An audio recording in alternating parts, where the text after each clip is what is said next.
Hey, what's up, everybody? It's your host, Paul Clement, here hosting the Last Call Fantasy Football podcast alongside my co-host, Bobby Briscoe.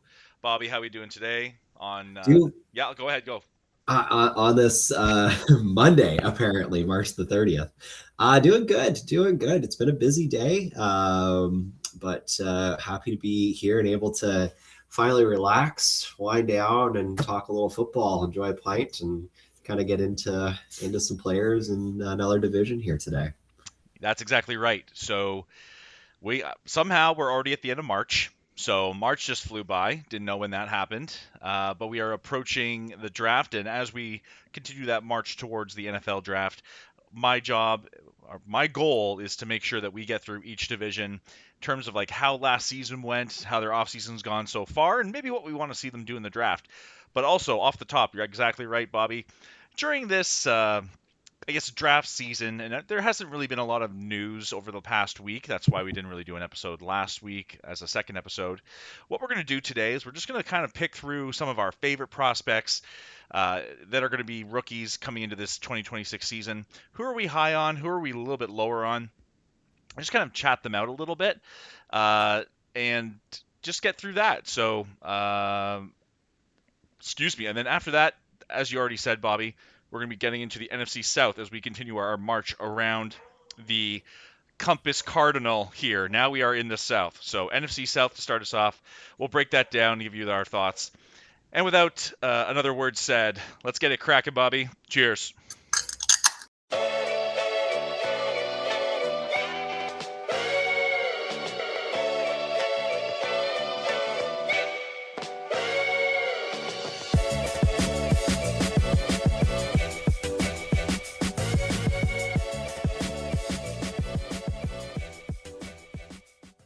All right, everyone. As always, let's do our evening beer check. What are we sipping on tonight, Bobby? I have a Glengarry Lager here. This is from a brewery that is close to, and I have to say close to because it's in the middle of a farmer's field, but it's close to the town of Alexandria here in Eastern Ontario. Um, Wood Brothers is the brewery. Like I said, it's a really, really cool spot. They have a lot of great beers on tap. They have margaritas on tap as well, which is pretty. Nice. The margaritas are very good. And wood-fired ovens. It's a really cool spot because they have a very simple menu. They rotate the items, but when you walk in there, there's going to be like 4 or 5 items on the menu, and it'll be like 2 different varieties of wood-fired pizza, wood-fired nachos, wood-fired burger, and that's it. Like that's the menu. Sounds awesome. And Really, really good spot. yeah.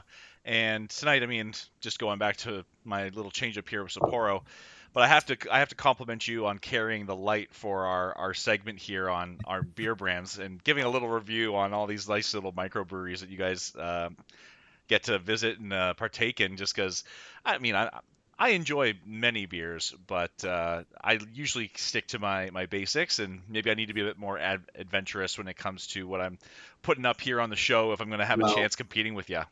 well, Paul, when we have you here in Ottawa in a few weeks here at this point, it's going to be coming up soon. We now have 2 breweries on the prospective plan here. That are both Excellent. pretty nice. So we'll get you set up here. Don't you worry. Yeah, couple roadies to bring home and Exactly. enjoy on this podcast. Excellent. Yeah. I mean, Exactly. I know you are you're feeling a little bit stressed out this week. I know you want to get some stuff off your chest Wow, before we get it's been a into. week, man. I'm really high strung right now, and I mean that in the most literal way possible. Okay. Um, Football is not my only sport. Hockey is not my only sport. Lacrosse is actually my main sport. And coaching the high school lacrosse team, we have our first tryout tomorrow, which I'm really excited about. But that's come with having to put some stuff together. So I spent about an hour and a half after school today stringing the lacrosse net, which I'm not sure if anybody out there has ever tried to string a hockey net or a lacrosse net before, but it is an arduous task. And then coming home, I now have 2 lacrosse sticks that I need to remesh as well. So I have just been absolutely Burning the stringing. candle. as my parents say, burning the candle on both ends. Yeah, yeah. Oh man. Well, But we'll be happy that's done, and we'll be happy to get a lacrosse season started here. So good, good, good. Yeah, I know being a high school teacher and then being such a sports guy, I know you probably got looped into a lot of these sports, but it sounds like you love it, and I know you enjoy doing it for the kids, and I mean, nothing better than giving back, and I can yeah, say that as exactly. like as a football coach here in Lorne, Mississauga as well. So yeah, man. The headaches that come with it are the headaches, Yeah, but it, we it, do it it makes the anyway. joys it makes the joys worth it. And like you said, yeah, we do it all for the kids, right? So 100%. yeah, We got to do it, so they should too, is my opinion. exactly. Okay, well, I got nothing to bitch about today. I usually do, Good. but not today. So we can dive right into our favorite rookie prospects, and I think what we'll do. So, I mean, the way I kind of laid out mine was kind of like top tier prospects, maybe a day two prospect that I kind of like as if we were doing rookie drafts, I would probably look at in the second or third round of a rookie draft, and then kind of like a wild card. Like I don't know really where these guys are going to fall. It's going to depend on their draft capital and landing place, which you can say about any rookie prospect in the NFL, to be honest. But Mhm. there are some like can't miss guys in my opinion. Maybe there are some missed guys, but we will get into all that right now. So Okay. you wanted to kind of take the reins here, Bobby. Why don't you Well, why don't you lay so it out for us? I'll take the lead on this because Paul, you're much more the kind of guy who really dives into the rookies and really breaks down the film, reads the articles, those sorts of things. So Drafted I have a few. drafted Pardon? Chase Brown in the third round of our second rookie draft, True, very and true, then very traded true. him away for Jerome Simpson. So that But you was still drafted him. You still drafted him. I did. I'm never Um, wrong. I'm just early. that's exactly it. Yeah. So yeah, I have a couple things that I'll mention maybe towards the end, but let's start out with the first of your categories there. You talked about guys that you think are can't miss that you're super high on. Let's start on those. Yeah. So I mean, depending on how many podcasts you've listened to the of our show so far, everyone, you'll probably know that Carnell Tate is my wide receiver one in this draft class. I've had him there since the beginning, and I'm in love with the X receiver type that can win downfield, line up outside, beat press man coverage. And a lot of people will knock him for having a lot of contested catches. If you go back and watch a lot of those contested catches, it's because he has 3 steps on the DB, but the quarterback, Julian Sand, is underthrowing him, so he has to actually work back to the ball. So very quarterback friendly. I expect high draft capital, and if there wasn't a what's his name, Jeremiah Love in this draft, I would expect he would be in the mix for the number one overall pick. But Jeremiah Love is just such an obvious pick at the 101 for rookie drafts. Like Carnell Tate, in my eyes, is going to be my 102 if it was up to me in rookie drafts this year. What do you feel is his ideal landing spot? What team are you hoping drafts him in the actual draft? Not the Browns. However, I think it's becoming more and more likely, or at least because with the Browns draft at 6, they have a desperate need for receiver and a desperate need for offensive line. So depending on if he makes it there, that would be something to talk about. I would love to see him go to the Giants. I think him being opposite to Malik Neighbors, like Malik Neighbors being the stud that he is, I don't think changes his status in terms of rankings all that much.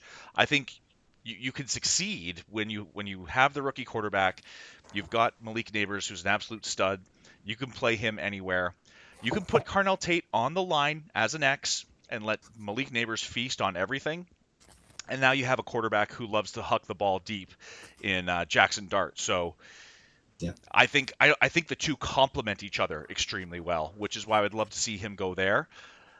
Again, it's we'll see what happens on draft night because I think the Giants are a team that have fewer needs than you would expect, but the needs are real where they are. I don't think anyone would be happy with them marching into the season with no real wide receiver two. So I would love to see Cardinal Tate land there if it was me having my way, or alternatively, if the Giants decide to pull the trigger on Jeremiah Love, I would love to see him get over to number 7 with the Commanders, who also have a desperate need for a wide receiver outside of Terry McLaurin. Yeah. Yeah, I couldn't agree more with that. Those are both two really good landing spots where you know that he would get, kind of right out of the gate, those looks from very, very competent quarterbacks. And again, teams that are kind of on the upswing in a lot of ways too. So, okay, Yeah. let's move on to the next to your categories here. Well, so Who's just you? sorry, just Oh, sorry, you have another can't miss that you wanted to talk well, about. no. Sorry, I just say like I group them vertically. So when you Oh, see, okay. I'm so misreading the who am I notes. lower on that a lot of people seem to be like cannot miss kind of territory is actually Makai Lemon. I know some people have him mocked into the early, teens, and the production is absolutely there, and that's about all he has to his case as far as I'm concerned, because Hmm. he's not a superior athlete. He doesn't have outstanding measurables. He is a almost slot only receiver, and a lot of people kind of comp him to that Amon-Ra St. Brown. And in today's NFL, where we're getting towards more two wide receiver sets, how valuable is a slot only wide receiver? And Detroit makes it work because Amon-Ra is so special, and he's bigger than Makai Lemon by, I think, about 10 pounds and maybe an inch or two. So he's got more power to him for that scheme where they are so run heavy.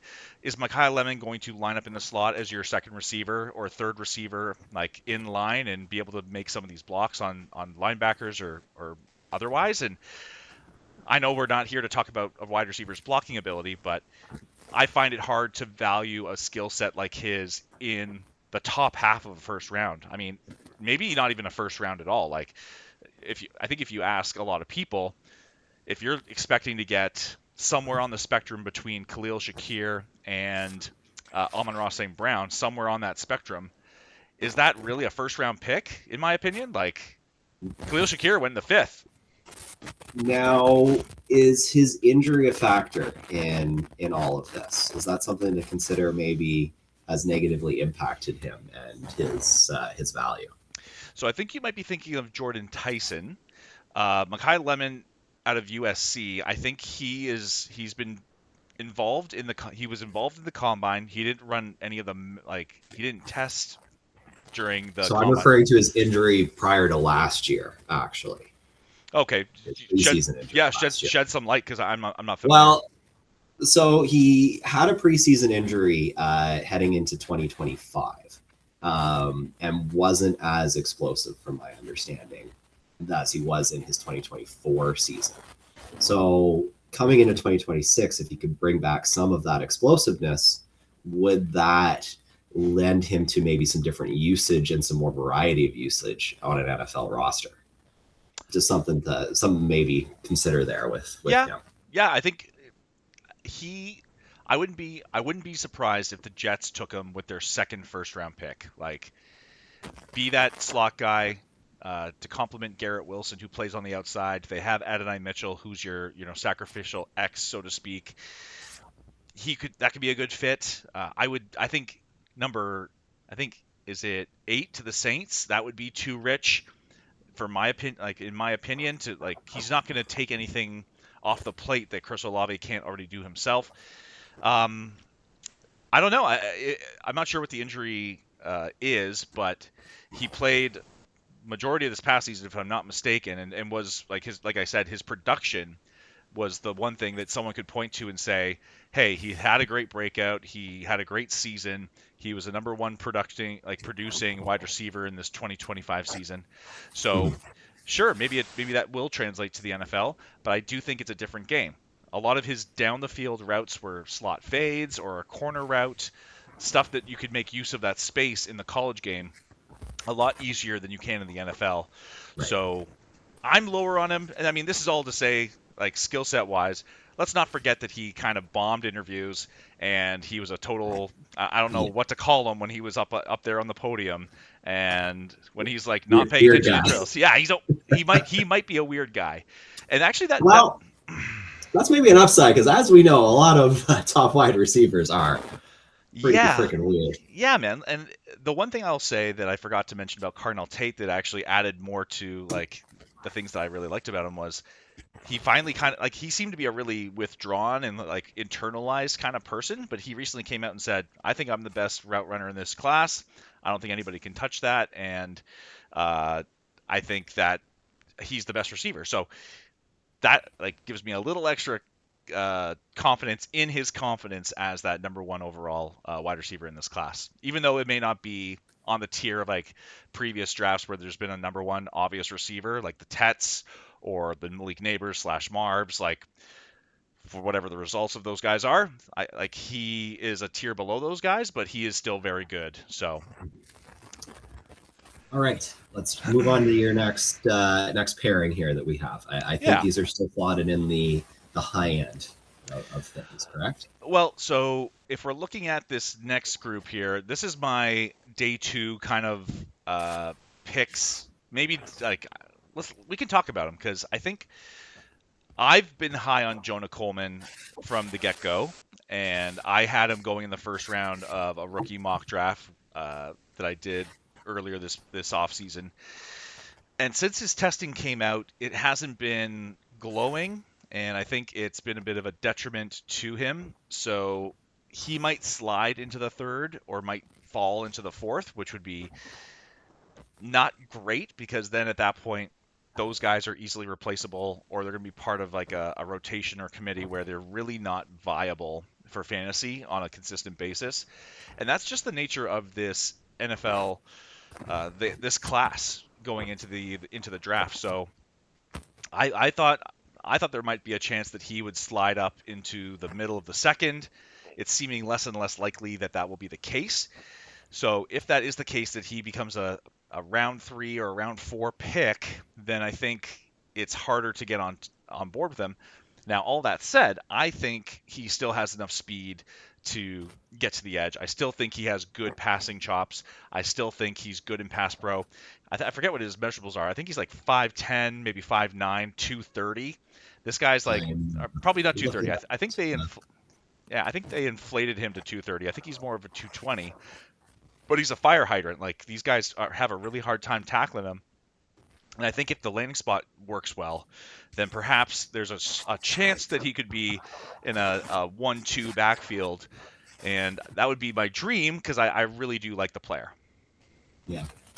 He is still fairly high on the rankings that I have, Okay. and I think all that upside that you just said is exactly the reason why he's still slotting into, kind of that top end of the running backs, at least that we're looking at here in this upcoming draft.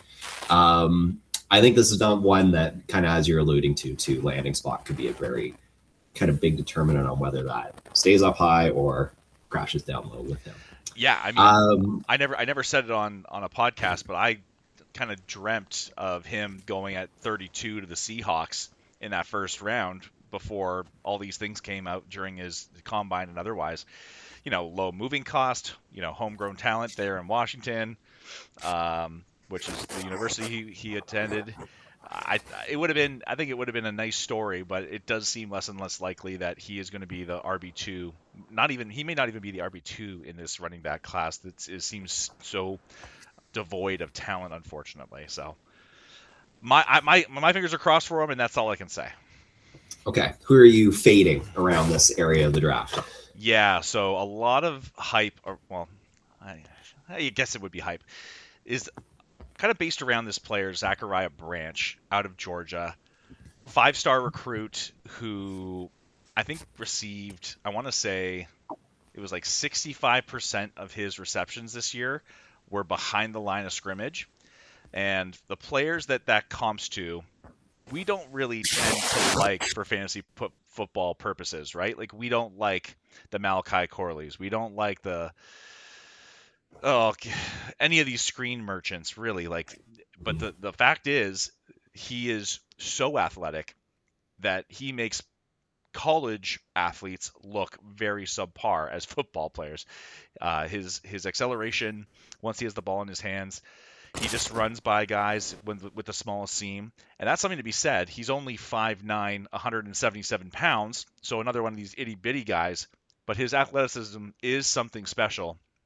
So I think there's going to be a team that gets a little bit giddy, and they know, like I think every NFL team would be looking at this draft class and say, we shouldn't be taking a player like this before the third round. But if they're all saying that, and if you want to get him, you're going to have to take him in the second, mid to back half of the second, and then all of a sudden we're all going to be getting like ants in our pants because oh my gosh, look at this fit and look at this athleticism. He's a great punt returner and special teamer. I'm like, but it's so hard to predict success from the fantasy Mhm. football perspective from a special teamer. And that's like, how many teams are deploying wide receivers this size in today's NFL? It's very rare. Yeah, yeah. This would be one of those ones where I would be, yeah. Again, we can't hate to come back to draft dependent too often, but if like he ends up on a Mike McDaniel's team, for instance, my alarm bells are going off, and I'm going, okay, they took him because they have something that they're going to do with him, and I should probably be interested in that. If he ends up just falling to wherever because he kind of fell a little bit, and some team said, okay, well, seems like the best talent available, they don't really seem to have an idea of what to do with them, then you could be in a lot of trouble, especially like you said, if this ends up being a special team specialist.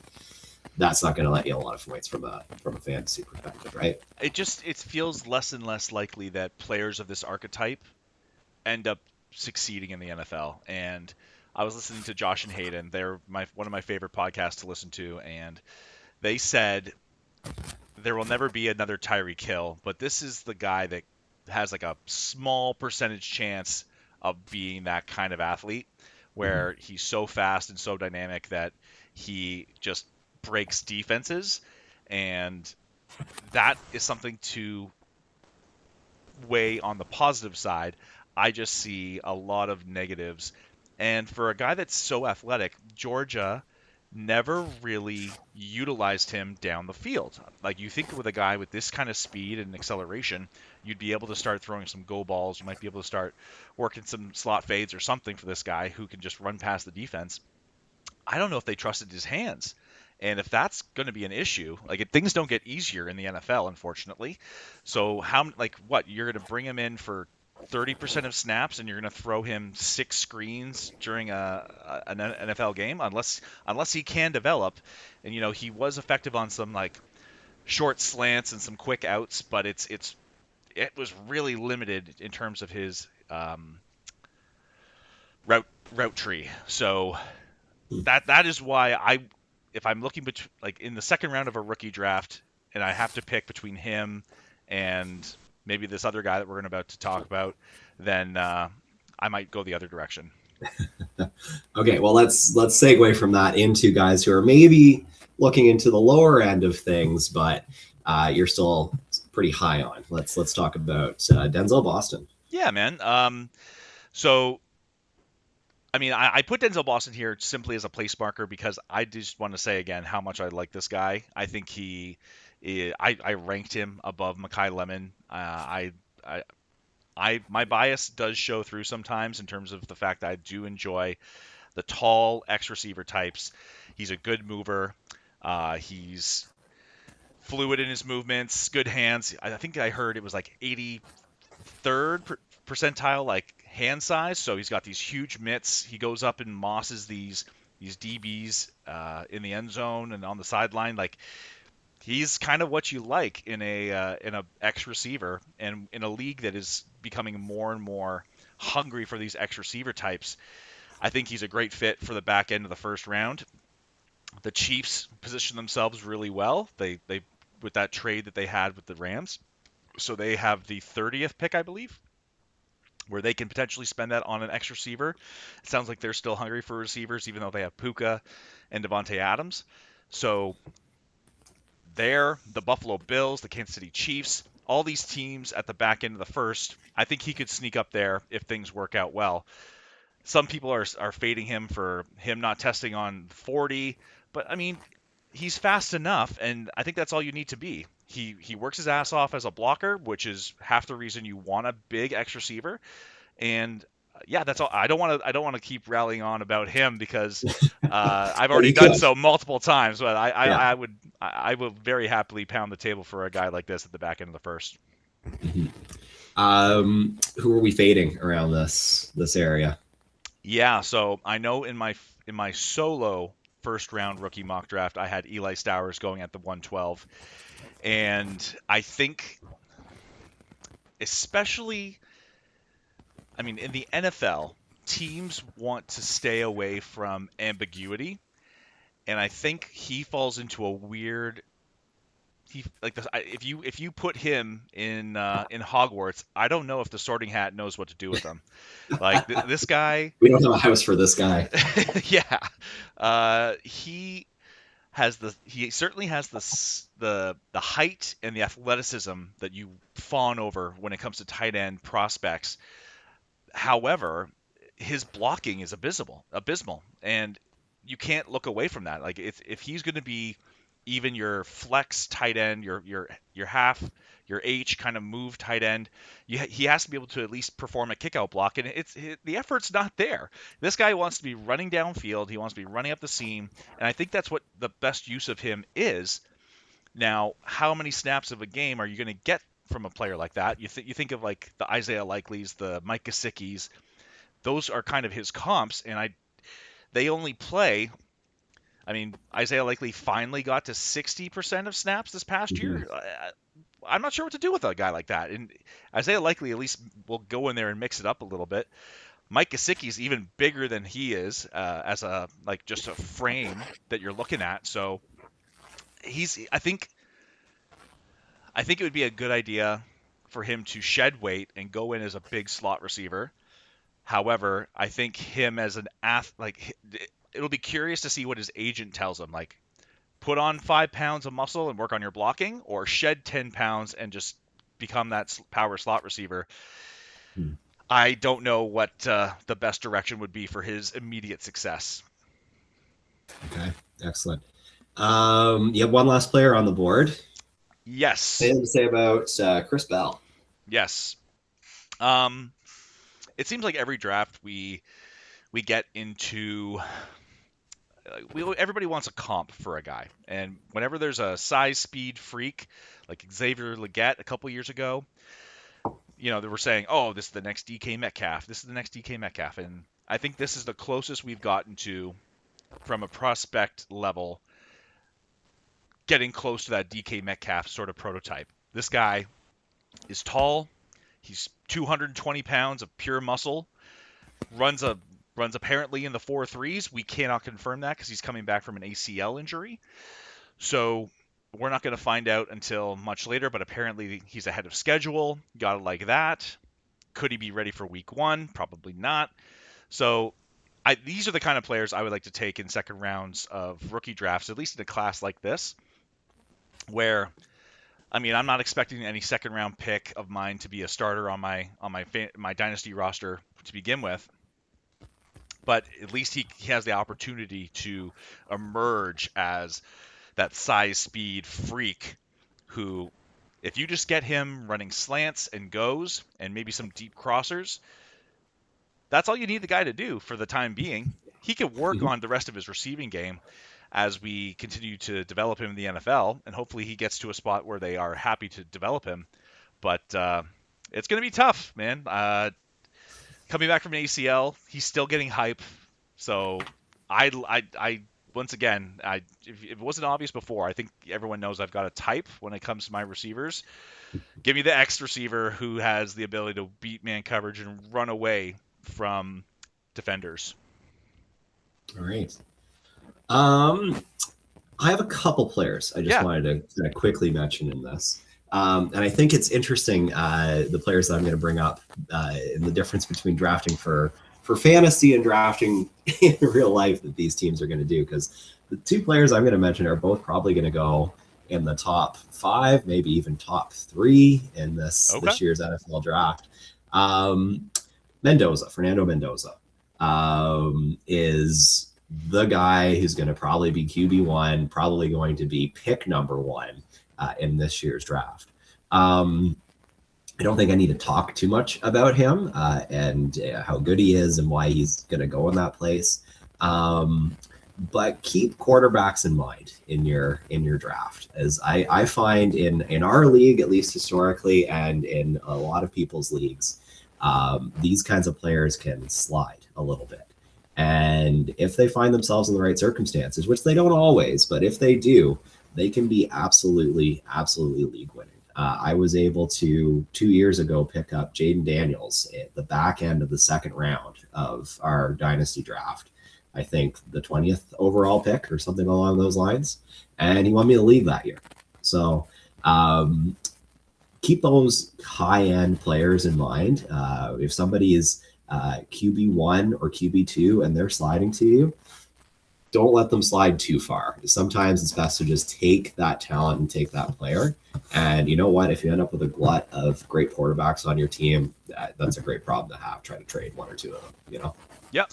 Very good point. I had him go, I think, at the 110 in my solo rookie first round draft because I think he's going to be going into a better situation than even Cam Ward did last year as the number Yep. one overall quarterback. And he's got the size. I think he's got the right mentality and attitude. I don't know if you've watched any of his interviews, Bobby, but he's a complete nerd. Just Yep. loves life is like God in football. Like Yep. that's it. Saving himself for marriage. Like doesn't even want to talk to girls yet. Don't know how that's going to go in Las Vegas, but Well, we'll see how that works out for him. he's Um, go ahead. Yeah, I mean, if you're getting him around that late end of the first round, or even if he falls to you in the second round, I'd be really happy to just scoop that up, say thank you, and walk away with it. Well, think about the back end of the first round players that I've been talking about, like Eli Stowers. Are you going to take Mendoza or Eli Stowers? Are you going to take a Mike Washington over a Mendoza at the back end of the first? Because Mike Washington's going to be the RB2 in Green Bay or somewhere. Like I don't know, maybe you would, but uh, Yeah. but yeah, Even I don't think I would. I think I'd yeah, be maybe taking the guy who's going to potentially be your quarterback for the next however many years that your league runs, right? yeah. And I think he is Mendoza especially.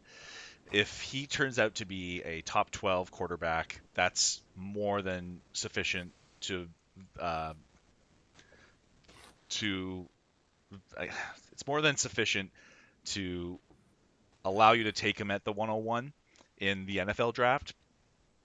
And like I said, he's got Brock Bowers. I wouldn't be surprised if they added a couple extra weapons. There's some youth there too in Trey Tucker and Jack Besh that they haven't really had a chance to get going. Ashton Genty out of the backfield, so they're going to be in good shape, or at least he will be, as long as that offensive line kind of continues to march towards mediocrity. Signing Tyler Linderbaum is a good idea. So I think he is not going into the worst situation. He could hit the ground running as a Las Vegas Raider, which it sounds like they've already given him the playbook and he's already starting to learn it. So there you Sounds like go. that's what. Yeah, Yeah. so I think he's going to Las Vegas.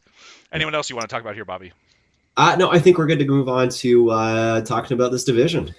Perfect, man. So let's take a quick break here and then we'll get into the NFC South breakdown.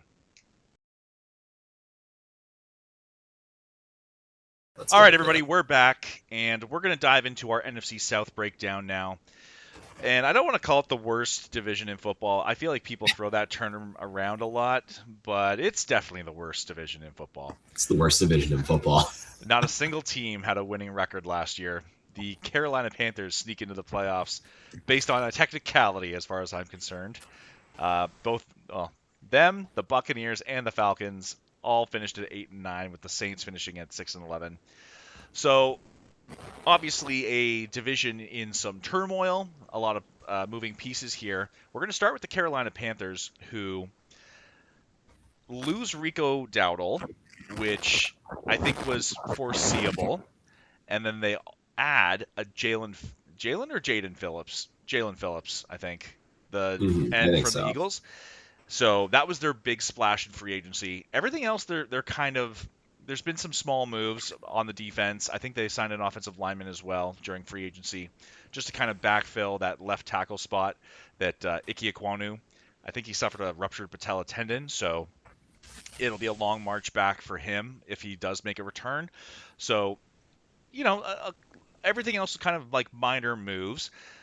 They technically win the division. They give the Rams a kind of run for their money. They beat the Rams during the regular season, and then they end up giving the Rams a bit of a game in the playoffs. So, a very interesting football team when you look at it because nothing like it was a huge roller coaster. I think Bryce Young didn't throw for over 200 yards in half the games this year, but then he also puts up 444 against I think it was the Falcons to be honest.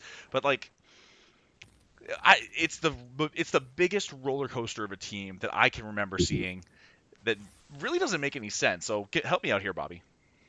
I think it makes a lot of sense, actually. I think kind of what we saw is what they are, which is not a great football team. And I think I don't believe in Bryce Young, to be quite honest. I think that's kind of the long and the short of it. And I think we saw last year what they are with Bryce Young, and I think that's about as good as you're going to get from Bryce Young. I think that's kind of is what it is. I could be wrong. It could be the case that he has more to give, that there's room for him to grow and improve and um, to continue to add to this team. But I kind of think we know who he is at this point, and I don't see him carrying the Panthers any further than what he did last year. I would push back a little bit and say I don't know. I don't know what he is. I think I know what he is, and I don't like it. But then every once in a while, he'll have one of these games where it's like, oh, yeah, that's why you were the number one overall pick. And I think with the uncertainty alone, I agree with you. You can't put your chips in on a guy like that. Just on like a team building standpoint, like what are you going to do? Extend him with a $50 million a year contract, and the Because that's guy what quarterbacks cost these days. and sure, maybe you could find a middle ground some way somehow as like you're I'm sorry, but we can't give you the big money contract, but here's a smaller contract. Would he accept it? They haven't given him so this is his first off season where he's eligible for an extension. They are going to wait and see for this next season, which is just obviously smart. And we'll see if they end up taking his fifth year option as a first round pick. So he's kind of I guess this is probably where we should start. I think his rookie season was a disaster. A lot of stuff going on personally. The team was not good. They had traded away DJ Moore and picks that would have been helpful to building a team around him. His second season, he gets benched for Andy Dalton, and then he comes back and he ends up having a really good second half of the season. And then he's the full-time starter this year and doesn't like we just talked about was an absolute roller coaster as a starting quarterback for a team that I feel like ran the ball more than 50% of the time, which is what I think Dave Canales wants to do with the roster with how the roster is as it is. I don't think he fully trusts Bryce Young. But No. but then again, like Bryce Young has these like clutch moments against the Rams where it's 4th and 11 and he ends up hitting these deep shots to Ted McMillan. Can I make a golf analogy for a please, yeah, second here? please, yeah. I think Bryce Young's maybe like a golfer of a quarterback, because you can hit a great shot. We've all hit great shots on the golf course, but can you hit that shot consistently? And that's the difference between Good and great. your average golfer and your great golfer, right? Yes, he can have a good game. Yes, he can make good plays on occasion, but can he do it consistently? And I just haven't seen consistent from him in any way, shape, or form. Yeah. I think people get worried now. General managers probably get a little bit worried at these days as well because they've seen these reclamation quarterbacks leave their team in free agency but they get traded away and then they emerge as like a really good quarterback option down the road. I think you for Bryce Young, you do have to continue to wait. You do have to continue to try to support him this year, and then you can make a call. And this year Yeah. this year's really kind of this is it, man. Like we've put the offensive line in front of you. We've drafted weapons. We have a strong run game. This year is on him, and that'll help with the decision making, I think, as well. Yeah, I couldn't agree more. It's prove it or bust, and my money would be on bust, but we'll see what happens. Me too, man. Me too. I just think it's never as simple as that, right? It's never as simple as like, hey, you know what? The 5'10", 190-pound quarterback probably shouldn't be the starter, but then every Hey, now they and put then, an offensive line in front of him. Can he see over it? no, my answer is no. But they're picking at 19. Where would you want them to go? They weren't the worst defense in the league last year. They're kind of marching towards middle of the pack, but lots of areas where they could improve. Yeah, they're one of those teams where, like, yeah, you can grab a wide receiver, or you can grab a safety, or you can grab an edge rusher. Yeah, you take whatever's available to you at 19 and call it a day, kind of thing. Because there's lots of places where they could improve, and if you want to grab something at any one of those places, it would help your team. So that would be my thought. But yeah, probably something along the lines of an edge or a wide receiver. Yeah, I think those make a lot of sense. When people first said wide receiver, I was kind of shocked. I didn't think that would be where they would be thinking in the first round after they just took Tet. Leggett is technically still an option for them, but they also have Jalen Coker, who is a very viable power slot player for them. Um, I I think, think we just need some more impact at that position, and that yeah, if you want to help Bryce Young to actually maybe have a chance to do something, they need somebody yeah, else to help float that boat. yeah. I wonder. They could be a sneaky pick at 19 to grab one of the last remaining top tier offensive tackles, um, just to backfill Ike Ekwonu in case he can't make it back from the patella tendon.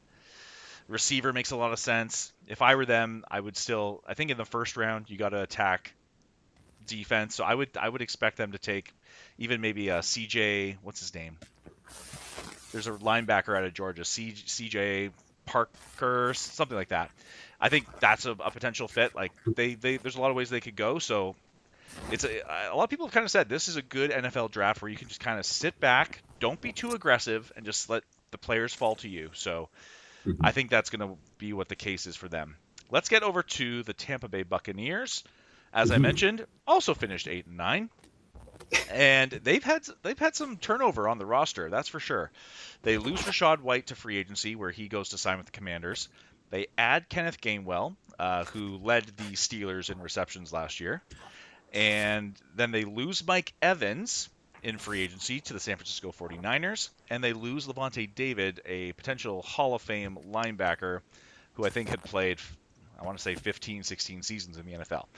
Mhm. So another team that I think everybody was very high on at the beginning of last season. Baker Mayfield for MVP and all that for the month of September, and then things just went south.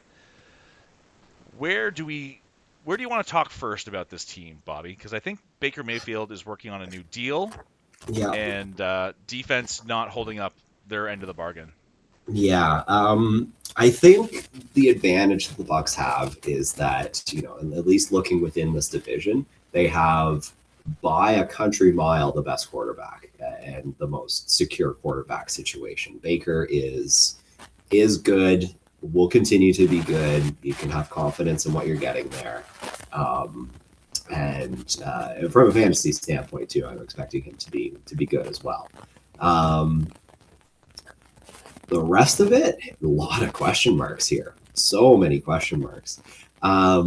I wouldn't be surprised if they are a team that kind of is boomer bust for us this year. Either Baker carries and the pieces fall together and they end up towards the top of the division, or Baker gets injured, especially, they could fall right off the cliff. I think we're looking at one of the two extremes with this team this year. I don't know. What your Yeah, thoughts? yeah. I it's an I hadn't thought of them that way, and I think the more you talked about it, I was like, damn, that is so unfortunately true. I think losing these pieces does matter. I think Kenneth Gainwell, one way or another, is going to eat into Bucky Irving's fantasy value some way, somehow. I don't know. Like, I think Baker Mayfield was hurt for a lot of last season, and I'm not going to blame solely that on the poor play down the stretch. but we do need him to get back to that September Baker Mayfield if we can hope to get production out of the rest of these players. The Emeka Ibukas, I don't like. I was never more sure of anything in my life that I had found a keeper for life in Emeka Ibuka in my keeper league until he was no longer playable, and that's really terrifying. And it's a possibility and an outcome here where Todd Bowles, the head coach, he's already on the hot seat. He could be a lame duck head coach, and the offensive, like, once again, Baker Mayfield can't keep his offensive coordinator, so he has a new offensive coordinator after Gizzard leaves the team after being fired by Todd Bowles. So I, you know what you know what I'm seeing again, Bobby, is this whole division's just up for grabs again. And Oh, absolutely it like is. who wants to be the champ? Who wants to be the champ of the NFC South?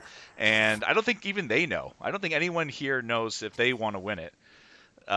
They are picking at I have a maybe sneaky pick, but we'll get to that. okay. they're picking at 15. If you were them, where would you go? Um, yeah, great question. Um, this could be an interesting spot for a tight end to fall to. Hmm. I wonder. Um, if you're not doing that, then something on defense again. I keep going back to that. And again, I coach defense in football, so personal bias showing through. Yeah. But it could be an interesting spot for them to pick up a tight end. So you're thinking like a Kenyon Sadiq as like a offensive weapon for them out of the tight end Yep, slot and maybe even the backfield. Yeah, like that would be nice. I something I along those lines. Yeah. I think you're right in that the defense, if it's Todd Bowles' pick, and they don't want to hurt his feelings too bad. I think they do go defense. I wouldn't be surprised if they went linebacker here. I mean, before Sonny Styles had his glow up, I think Sonny Styles would have made a lot of sense here. But Mhm. now it's going to be that second tier of linebacker or an edge rusher, whichever one kind of falls into that place at 15. You just take the best one available.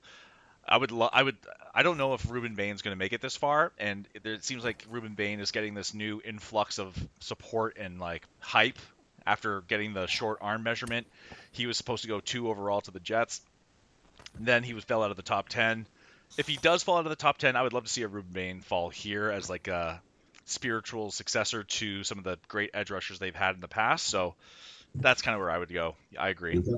Yeah. Okay, Atlanta Falcons. They All right. finished 9-8. Nope. Wait, sorry, read that wrong. 8-9. 8 and 9. They. I mean, you could be forgiven. This whole division was Oh my God. meh. Yeah. So they released Kirk Cousins. He has yet to sign, but it sounds like there are some people in the market for Kirk Cousins to be a good backup. They lose Tyler Algier, but they sign Brian Robinson. Kind of a weird situation there. I guess Brian Robinson cost $2 or $3 million less than a Tyler Algier was going to cost. They Signing Brian Robinson to just completely destroy as many drafts as possible when people take the wrong B Robinson Yeah. from the Falcons. Double check your work, everybody, in that first round, okay? If you think you're getting Bijan, just double check. They lose Darnell Mooney, who was their effective wide receiver 2 last year when Drake London was healthy. And they don't have a first round pick because they traded it away for James Pierce, who's probably going to jail. So, um, what are we What a gonna mess. what are we gonna What a mess. like? I they One thing I didn't write down here is they did sign Tua as well as a Yeah. potential bridge if Michael Penix cannot go. So, man, such a cool team with so many cool weapons. Mhm. I guess the other thing I Uh, didn't write down is Kyle Pitts getting his 5th-year option or franchise tag. He got franchise tagged. yeah. Yeah. I have a colleague at work who's a huge Falcons fan Uh-oh. and is eternally frustrated by this team right now. I think this is a tire fire. I think they are going to crash and burn in this situation, which does suck because they do have, like you said, so many cool offensive weapons. But especially with the quarterback situation, what are we doing here? What's going on? Why wouldn't they just keep Kirk Cousins? Like they could have shuffled the money around. I thought it was a 3-year deal to begin with. Like why don't you just keep Kirk Cousins rather than bring in Tua? I The jelly brain that is Tua Tagovailoa oh coming my in here. god. Yeah, this has disaster written all over it for me. I don't know that I have much else to say, to be quite honest, other than it's a shame for all of the great offensive talent that we have. I would actually be, this is one of those situations where if I'm doing a fantasy draft, I'm cautious about these Falcons players just because of the fact that this could turn into a bad situation, right? Um, are you going to want a running back from a team where they could be down by a bunch, right? Or where their quarterback situation can't stay on the field? I mean, It's it's a not tough sell great. for me. Tough Not sell. not a great time, Bob. No, not Um, a good time. so the one thing I'll say is Kevin Stefanski is a very good head coach. I believe that. So him leaning into the run game with the quarterback situation he has, I fully expect. That's why you can't just put 400 touches on Bijan though. That's why they bring in a Brian Robinson. Mhm. Um, I think Drake London is still going to be a solid second round startup pick if we're talking dynasty startup drafts. And I think Kevin Stefanski has always been pretty creative with his tight ends, and I'm just Oh no, trying are to. you about to talk about Kyle Pitts? Are you about to talk about Kyle Pitts? I'm about to talk about Kyle Pitts. Yes, I think I'm going to sell myself some Kyle Pitts stock again. And no, I've already made. I've said it in every group chat that I have when it comes to football. I will never touch Kyle Pitts again. However, for those who do decide to roll the dice with him, I think he could potentially finish as your tight end 5 like this year. Like if that's totally doable. I think we're past the point of expecting him to become that generational tight end who was supposed to break fantasy football. That ship has sailed. But he, in a year where the tight end 2 was the lowest points per game tight end 2 of all time, I think he could fall into that tight end 4, tight end 5 realm, which is like it's tight end. Like who gives a care anyway? So drafting him in the hundreds, you could probably feel okay about. Okay. Well, they don't have a draft pick, so we don't have No, to we worry can just about move right on. Keep it simple. Oh my god, that was such, like in high like if you're the coaching staff coming into this team, how fucking frustrated do you have to be with the previous coaching and general manager tandem that existed for the team to be what it is right now? it. Just going Oh on. man. Oh, what the hell? What do you All mean right. we don't have a quarterback? I was under the impression that was an important position in the game of Yeah. football. Good God. Okay, New Orleans Saints, and then we're out of here, folks. Kamara hasn't retired yet as of the recording here on March 30th, but all signs seem to be leading towards that being the case. I don't think they're going to restructure his deal again. They sign Travis Etienne. Have you heard this news where apparently he's Yeah, it's changed his pronounced name? Achan. Yeah, yeah. And I get that if he's from the South and you could have that French influence and then you throw in some Creole and you could end up there. But for my intents and purposes, I've been calling him Travis Etienne for 6 years now. I don't know if I'm going to change my colors on that. Um, Not a lot else. I mean, a lot of moves on the defensive side of the ball for the Saints, and they're picking at 8. And Tyler Shuck had a really good second half of the season, better pocket movement than I think people expected. Was delivering some serious production to the Chris Olaves and Juwan Johnsons of the fantasy world. So I guess anything you want to talk about specifically when it comes to the Saints, Bobby, or Yeah, you know what? So I mentioned I had a sneaky pick to win this division. oh, It's okay, it's the Saints. I find when I look at this team, um, the defense is okay.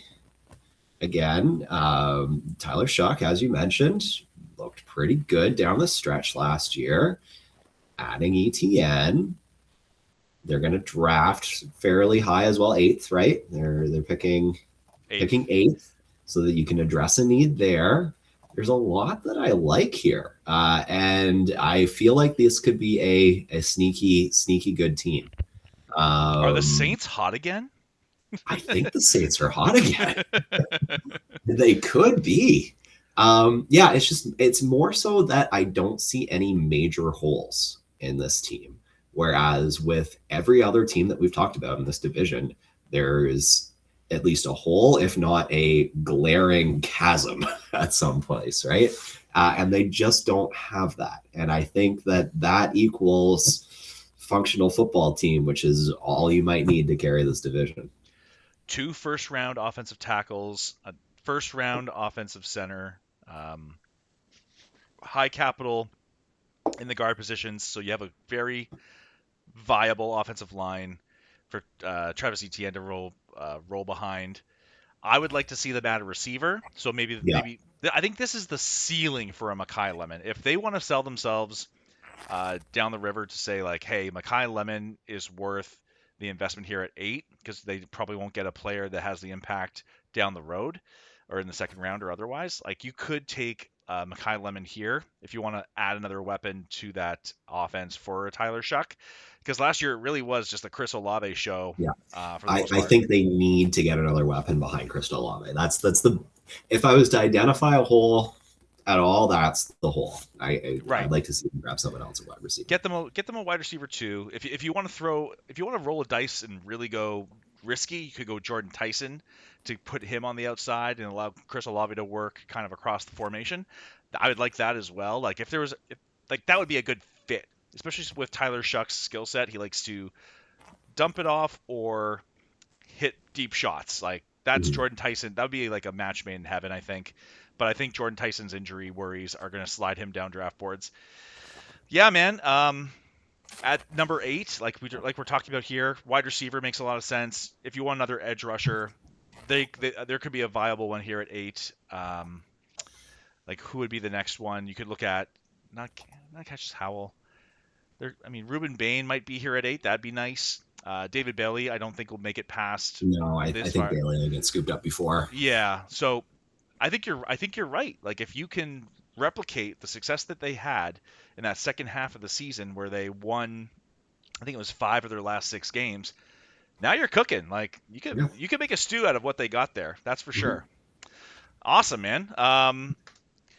So I know that we're keeping our board game buddies waiting a little bit, so we have to hop off now, and I got to make sure my kid gets to bed. I'm Mhm. soloing it here tonight right now, so I got to do that Oh, before I hop for back on. sure, for sure. But as always, want to thank you for taking the time to hop on and talk some football. And It's been good. It's been good to de-stress. It's been good yeah, to get some opinions off of my mind as well. And yeah, always a perfect, pleasure. man. Yeah, honestly, highlight of my week right now is getting to flex some creativity and just talk about some of these prospects and where the league is heading. Like, I mean, I know it's league or no owners meeting today, so they're talking all about the replacement refs potentially, and um, Oof, oof. Oh God, please triggered, no, triggered warning. please no.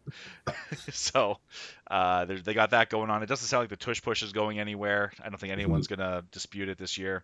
You know, all that fun stuff that we can talk about once decisions are actually made. But that's going to do it for us today, everybody. We hope you enjoyed. Like and subscribe as always. We are the Last Call Fantasy Football Podcast, and we are out. Peace.